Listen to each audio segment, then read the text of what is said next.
My name is Janine Joseph. I am a senior research specialist at Roswell Park Comprehensive Cancer Center in Buffalo, New York. There's not a lot of research that's been done on dietary risk factors for MGUS, and the work that's been done has been largely in a racially homogeneous population in Iceland. So we knew that we had access to a really interesting study that was done through the National Health and Nutrition Examination Survey, NHANES, which is a national program administered by the CDC. And the goal of this program is to assess the nutritional status and the health of the U.S. population. What's nice about NHANES is it draws from very racially and ethnically diverse population, and it attempts to actually oversample racially minoritized populations in order to be able to draw more statistically meaningful inferences about these populations. And so there was a study that was done by NHANES that looked for MGUS in the serum of about 25,000 participants in 4 of the NHANES cycles, ranging from NHANES 3 up through NHANES 2003-2004. And so we were able to access the data on MGUS from this study, but also had access to the 24-hour dietary recall data from this study. So what NHANES does is they administer a structured 24-hour recall to all participants, asking them to report what foods they ate over the past 24 hours. And they use a USDA food code structure, which is an 8-digit code to assign foods to pretty granular food descriptions. So we have the USDA structure allows us to look at foods in a lot of different ways, from a very high level way, which is like one of very 9 high level food groups, down to very granular customized food groups. And we even have the ability to do single food analysis if it's statistically justified to do so. So we started by looking at the 9 high level USDA food groups. So things like milk and milk products, vegetables, fruits, grain products, those very high level types of food groups.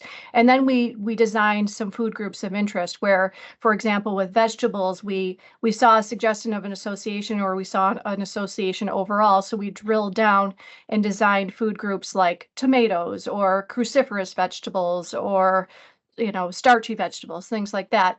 And then, and we saw an association with the overall sugars, sweets, and beverages food group, but we decided it was a little bit tricky to group foods that were both foods and sweet and beverages into the same group. So we parsed out like sugar-sweetened beverages and artificially sweetened beverages and sweetened foods and looked at them separately. And we did this by examining by basically aggregating each person's gram weight intake into these food groups of interest, and then assigning the intakes to tertiles or other quantiles based on the distribution in the controls, and did multivariable logistic regressions to look for associations between various levels of intake of these food groups of interest and MGUS.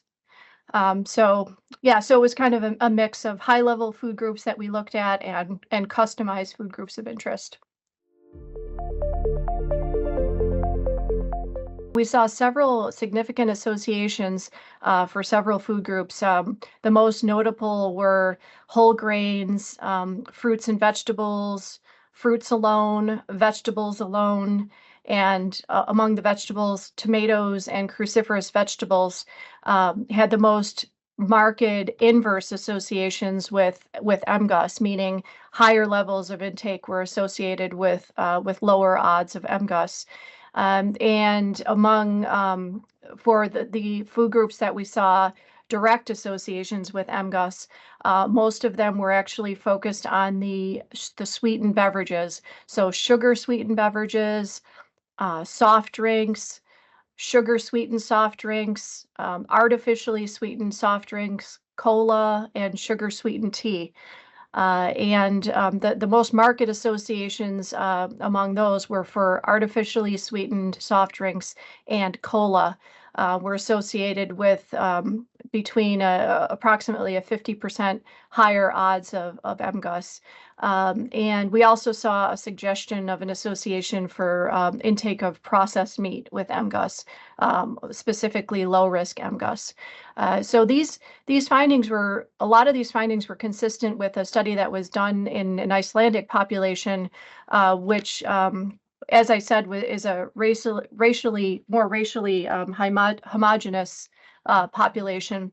What they found that intake of fruit during adolescence and whole wheat bread during middle age were inversely associated with MGUS. So we saw the same types of things. Now the differences being that we were looking at recent intake, the past 24 hours of fruit and whole grains, but at least these are consistent with what we saw in our study. Some of the results were surprising to me. I guess I wasn't surprised about the sweetened beverages. What I was surprised about was that there were associations for both sugar-sweetened and artificially sweetened beverages. I sort of went into this thinking that sugar would be the culprit, but there's obviously something else going on because of seeing an association with artificially sweetened beverages. The other thing we saw was there was no association for sugar-sweetened foods, so desserts, things like that. So it's interesting. It speaks to the complexity of dietary analysis, that food is so complex. There are so many things going on. Fiber, glycemic load, different micronutrients in different types of food that can maybe, cloud effects that you might see. It provides a different lens into a person's intake compared to just looking at single food groups. And so there's benefit to looking at dietary patterns. One thing that has kind of piqued my interest is an inflammatory dietary pattern. There's evidence that an inflammatory dietary pattern is associated with risk of multiple myeloma.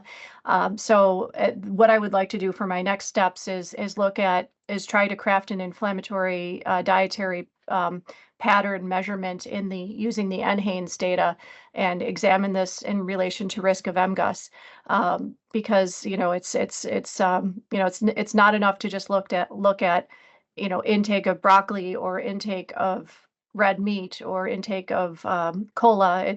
A person's diet is a rich tapestry of different types of foods that could have very interesting sort of synergistic effects with each other. So that's sort of next steps. And the other sort of message that I think is important to draw from this is that all these findings are important for messaging regarding prevention.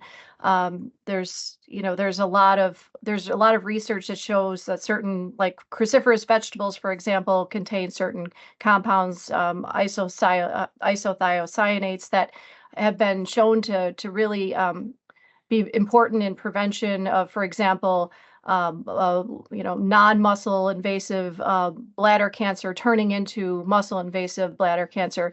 And so some of our strongest findings in the MGUS study had to do with cruciferous vegetables. So for me, it would be interesting to kind of go down the road of understanding if there's something common, to the cruciferous vegetables that is affecting, that is benefiting individuals with non-muscle invasive bladder cancer and individuals at risk of MGUS, if it has to do with the isothiocyanates or something else, or just fiber in general or other nutrients.